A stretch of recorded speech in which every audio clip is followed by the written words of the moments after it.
Black edition. Alamak. Tu dia. Hitam semua. Ada orang suka kan. Ada orang minat, ada minat. Tapi ada lain-lain cantik ni kan.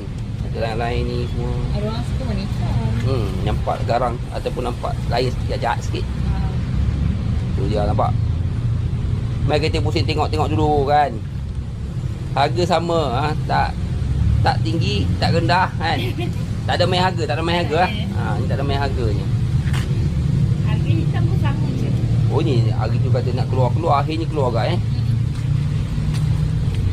Lepas tu kalau save 5,000 unit. Tapi yang kata 368 yang ni E dengan D tu bila nak baik? Tahun depan saya nak bulan 2, bulan 3 macam tu insya-Allah. Tahun depan Bulan 2, bulan 3. Tahun depan. Kita habiskan stok G dulu. G ni ramai yang walking kan. Berapa ribu 5,000 unit dah